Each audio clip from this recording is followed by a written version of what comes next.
바다와 싸워 새로운 땅을 만들어낸 나라가 있습니다. 마치 공상과학 영화에서나 나올 법한 이야기처럼 들릴지 모르지만 이는 네덜란드의 현실입니다.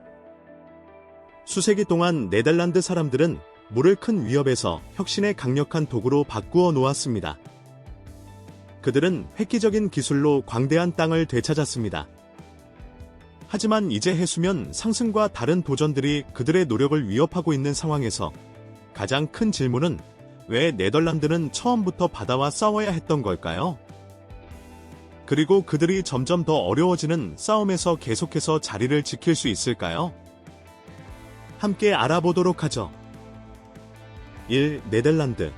바다에 의해 세워진 나라. 네덜란드는 바다에 의해 세워진 나라라고 불리며 땅을 되찾고 물을 관리하는 매혹적인 역사를 가지고 있습니다. 이 과정은 네덜란드의 지리와 경제를 근본적으로 형성해왔습니다. 네덜란드의 약 20%의 땅이 바다에서 되찾아진 땅으로 독특한 경관을 만들고 강력한 농업 산업을 키워왔습니다. 네덜란드 역사에서 가장 주목할 만한 성과 중 하나는 1986년에 네덜란드가 공식적으로 새로운 주인 플레볼란드를 만든 것입니다. 하지만 이는 일반적인 땅 확장이 아니었습니다. 플레볼란드는 기존의 영토에서 깎아낸 것이 아니라 이웃 나라에서 가져온 것도 아닙니다. 사실 이 땅은 한때 물만 있었던 곳에서 나타났습니다. 네덜란드는 첨단 제방과 폴더를 사용하여 물에 잠겼던 지역을 단단한 땅으로 바꾸었습니다. 이 거대한 공학적 업적은 네덜란드의 창의성을 상징하며 신이 지구를 창조했지만 네덜란드는 네덜란드를 만들었다는 옛 속담을 떠올리게 합니다. 이것은 단순한 지역적 성과가 아니라 미국 토목공학회에서 현대 세계의 7가지 경이 중 하나로 여겨질 만큼 기념비적입니다. 이 과정은 20세기 초에 시작된 주자르제 공사에서 시작되었으며 이는 홍수 방지를 개선하고 동시에 농업을 위한 더 많은 땅을 만드는 프로젝트였습니다.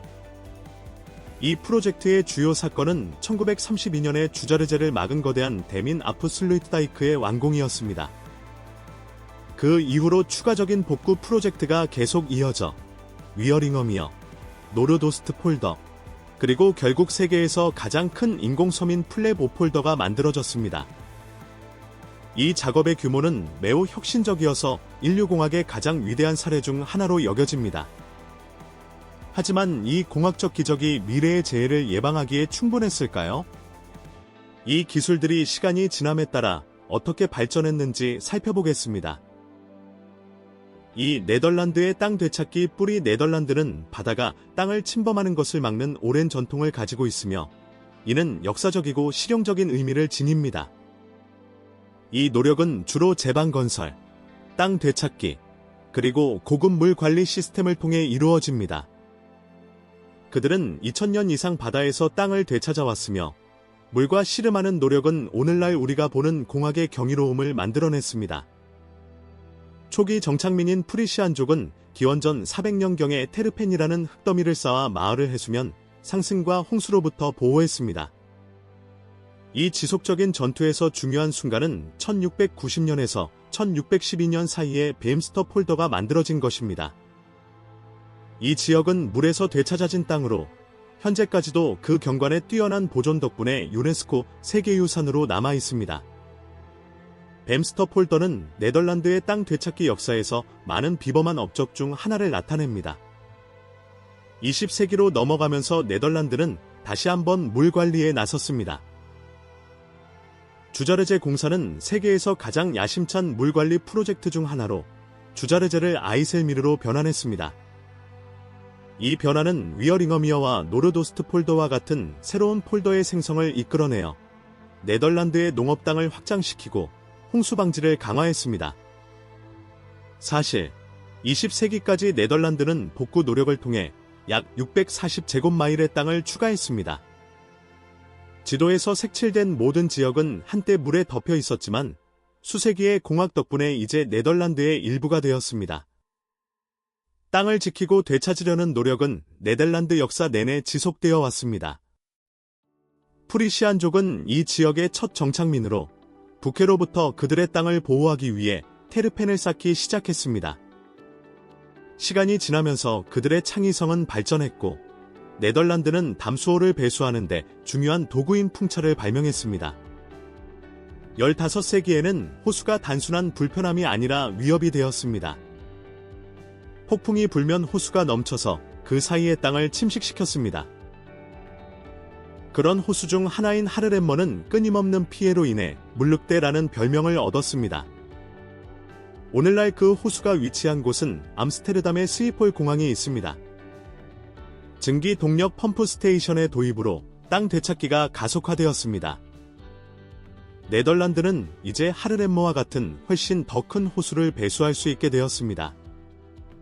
이 릴렌트러스한 물 배수 작업은 폴더, 즉 물이 배수되고 비옥한 농지로 변형된 해안 지역의 생성을 이끌어냈습니다. 네덜란드는 폴더와 밀접하게 관련되어 있으며 이는 11세기부터 농업을 위해 습지를 배수하는 작업이 시작된 곳입니다. 그렇다면 왜 한 나라가 바다 근처의 땅을 되찾고 싶어 할까요? 계속하기 전에 여러분이 듣고 계신 모든 분들께 특별한 요청이 있습니다. 여러분이 도와주실 수 있다면 알림벨을 누르고 구독 버튼을 눌러주세요. 정말 큰 도움이 됩니다. 여러분이 그렇게 해주신다면 저와 제 팀은 여러분을 위해 이 프로그램을 더욱 개선하기 위해 최선을 다할 것을 약속드립니다. 약속할게요. 3회 한 나라가 바다 근처의 땅을 되찾고 싶어 할까요? 주요 이유는 두 가지입니다. 첫째, 네덜란드의 많은 지역의 해수면 아래에 있습니다. 북해와 세 개의 주요 유럽 강인 라인, 셀트, 메즈의 하구를 따라 약 280마일의 해안선이 있기 때문에 홍수는 항상 위협입니다. 네덜란드의 땅의 약 27%가 해수면 아래에 있으며 이 인구의 6천만 명 중 약 60%가 이 낮은 지역에 살고 있습니다. 2007년에 칼빈 대학교의 연구에 따르면 만약 네덜란드가 댐, 모래언덕, 펌프를 광범위하게 사용하지 않았다면 약 65%의 땅이 만조시 물에 잠겼을 것입니다.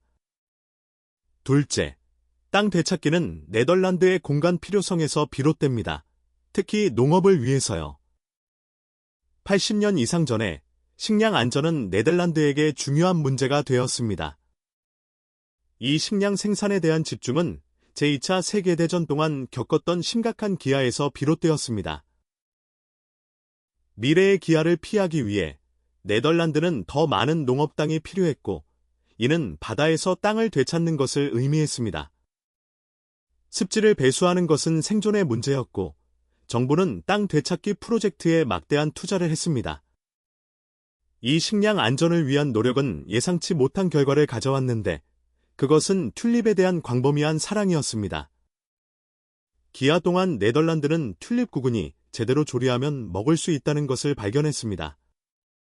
사실, 튤립 구근은 감자보다 더 많은 칼로리를 포함하고 있습니다. 전쟁으로 인한 기아와 함께 노동력 부족도 있었고, 그 결과 많은 튤립 구근이 가을에 심어지지 못했습니다.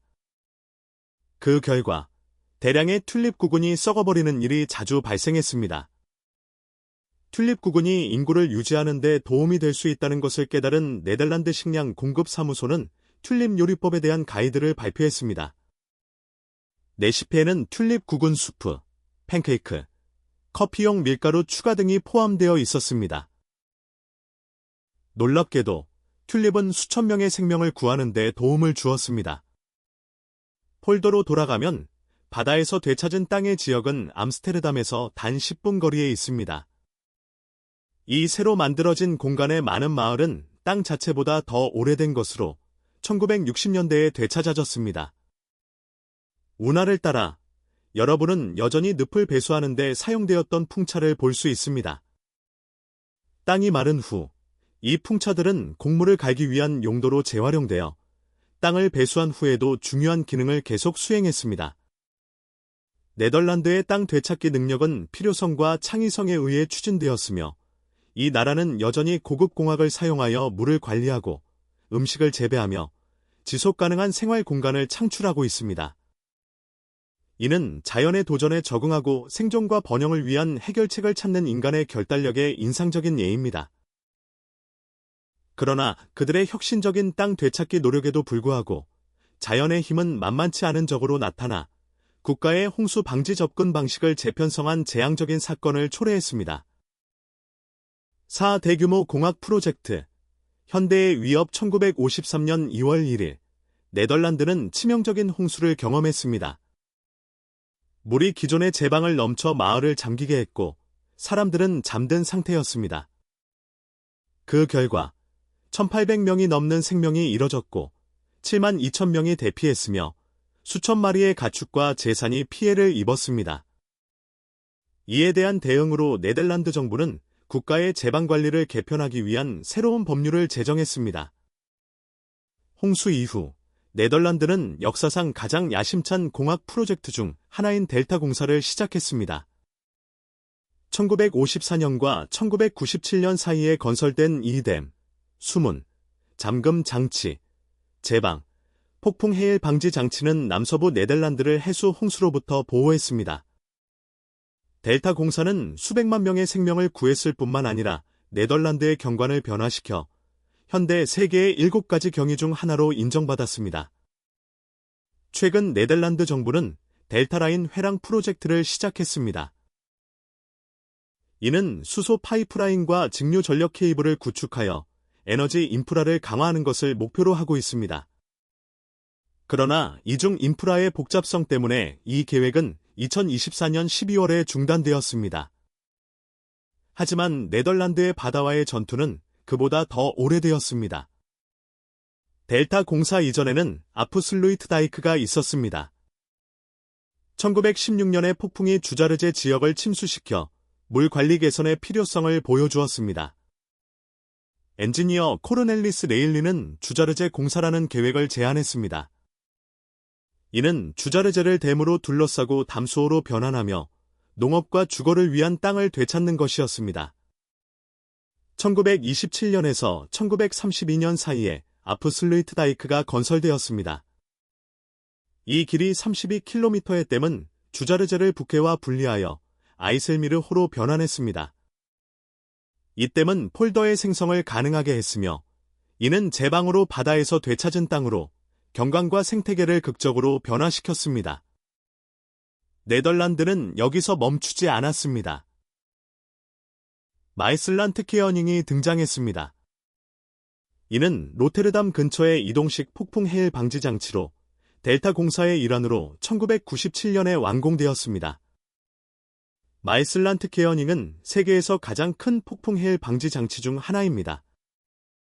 두 개의 거대한 게이트로 구성되어 있으며 각각 너비 210m, 높이 22m, 깊이 15m입니다. 일반적으로 이 게이트는 건조 도크에 보관되어 배가 통과할 수 있게 합니다. 그러나 정상 해수면보다 3m 높은 폭풍 해일이 예상될 경우 게이트는 자동으로 닫힙니다. 2023년 12월 마이슬란트케어닝은 폭풍 피하로부터 로테르담을 보호하기 위해 26년 만에 처음으로 닫혔습니다. 해수면이 상승하고 기후변화가 가속화됨에 따라 마이슬란트케어닝과 같은 폭풍 해일 방지 장치의 효과가 재평가되고 있습니다. 2024년 네덜란드는 폭풍 해일 방지 장치 델타 프로젝트를 시작해 미래의 홍수 방지를 위한 최선의 해결책을 탐색하고 델타의 장기적인 지속 가능성을 보장하고자 하고 있습니다. 아프슬루이트다이크에서 델타 공사, 마이슬란트케어닝에 이르기까지 네덜란드는 자연의 힘에 맞서 저항력을 보여주었습니다.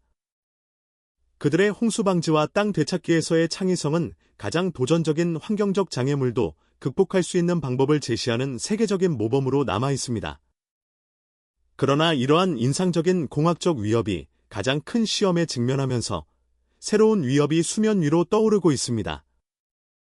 이는 수세기 동안의 발전을 무너뜨릴 수 있는 위협입니다. 위험과 미래의 도전. 수세기 동안의 혁신에도 불구하고 네덜란드는 새로운 전례 없는 도전에 직면하고 있습니다. 세대를 보호해온 제방, 댐, 폭풍 해일 방지 장치가 이제는 바다보다 더 강한 것, 즉 기후변화에 의해 위협받고 있습니다. 해수면이 상승하고 극단적인 날씨 사건이 더 빈번해짐에 따라 위험은 그 어느 때보다 높아졌습니다.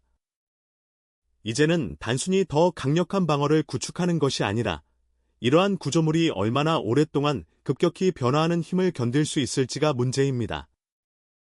이러한 방어선, 즉 생명선이 실패한다면 어떻게 될까요?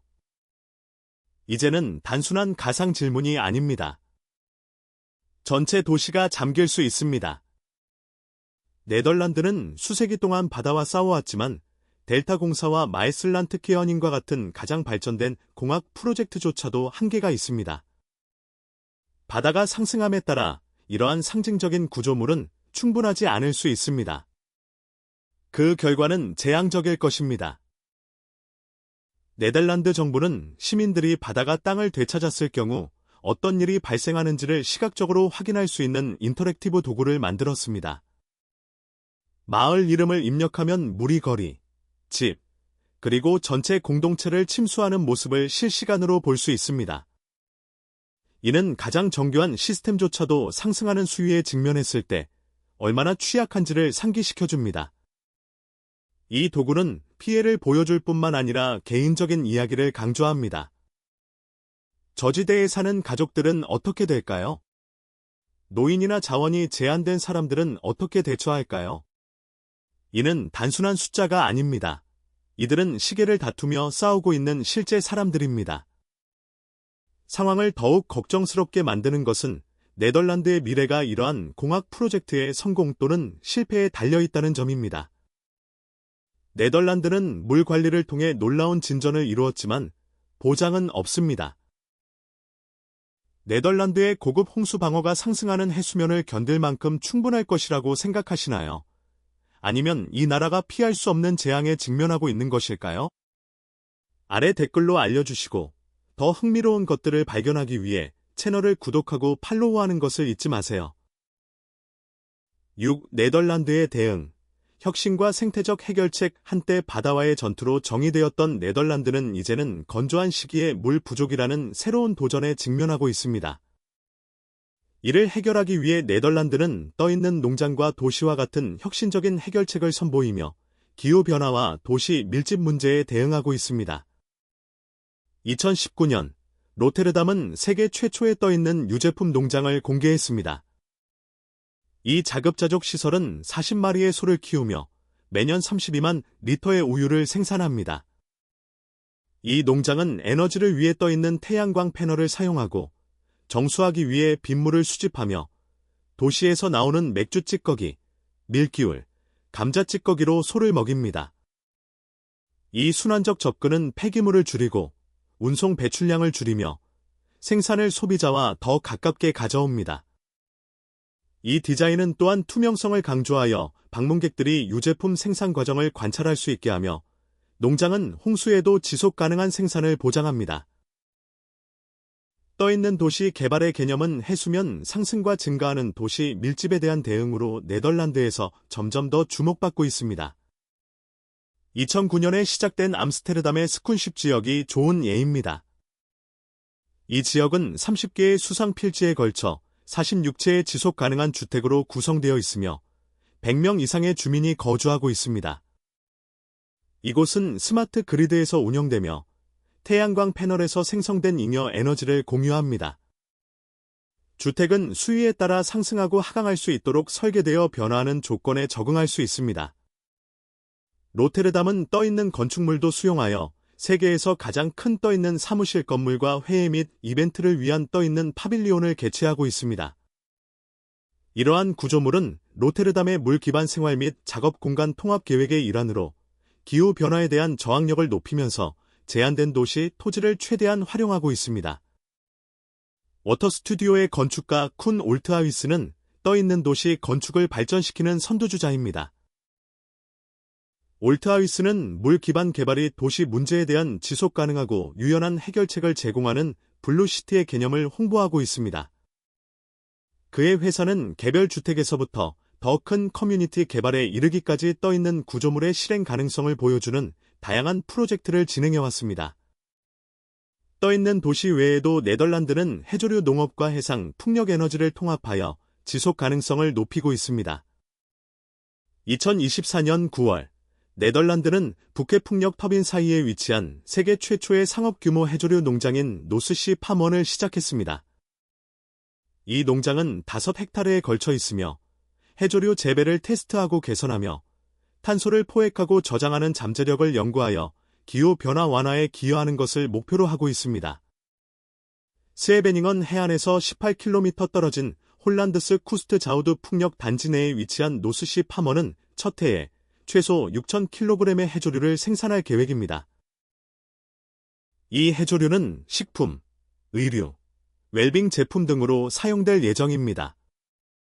이 프로젝트는 유럽 과학자들과 협력하여 노스시 파머스가 주도하며 아마존의 라이트 나우 기후 기금으로부터 약 160만 달러의 자금을 지원받았습니다.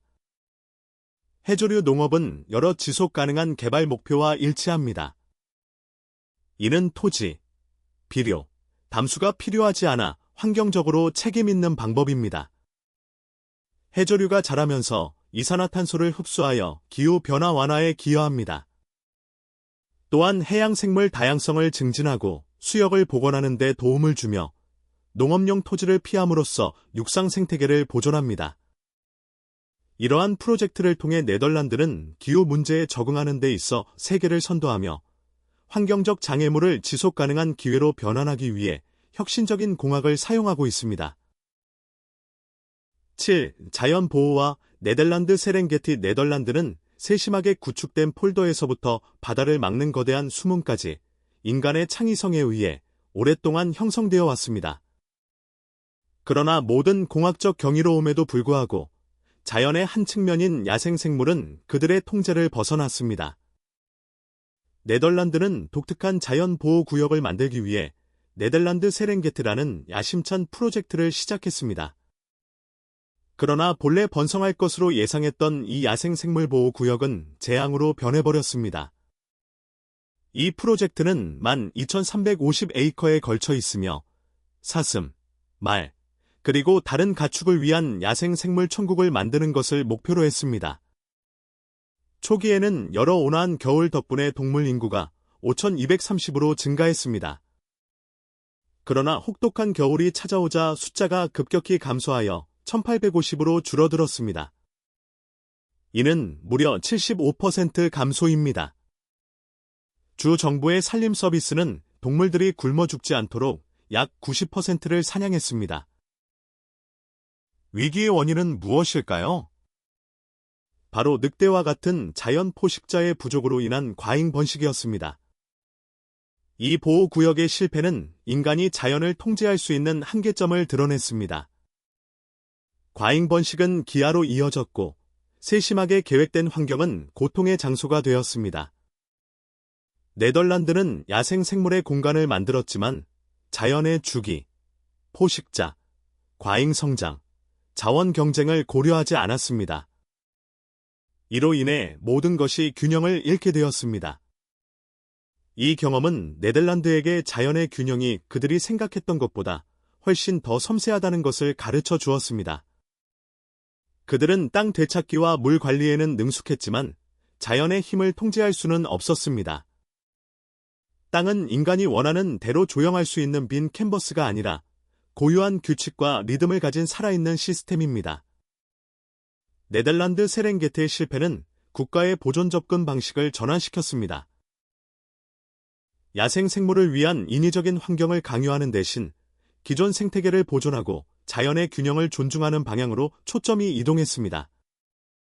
네덜란드는 자연 서식지에서 야생생물을 지원할 방법을 찾기 시작했으며 이를 통해 그 생태계를 지속하는 섬세한 균형을 방해하지 않도록 노력하고 있습니다. 네덜란드 세렝게티의 실패는 환경관리에서 중요한 교훈이 되었습니다. 이는 네덜란드에게 땅을 얼마나 되찾고 물을 얼마나 통제하더라도 자연의 진정한 필요는 인간의 개입만으로는 해결할 수 없다는 것을 보여주었습니다.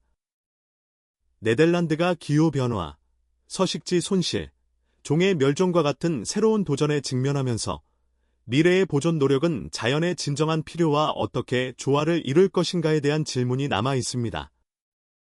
이 실패는 국가의 환경 접근 방식을 재편성하게 했으며 자연의 복잡성을 존중하는 것이 균형 잡힌 미래의 열쇠라는 것을 가르쳐 주었습니다. 오늘의 영상이 마음에 드셨다면 좋아요를 눌러주시고 채널 구독도 잊지 마세요. 여러분의 지원은 저희에게 큰 의미가 있습니다. 지금 화면에 나타나는 영상을 클릭해보세요. 이 콘텐츠를 정말 좋아하실 거예요.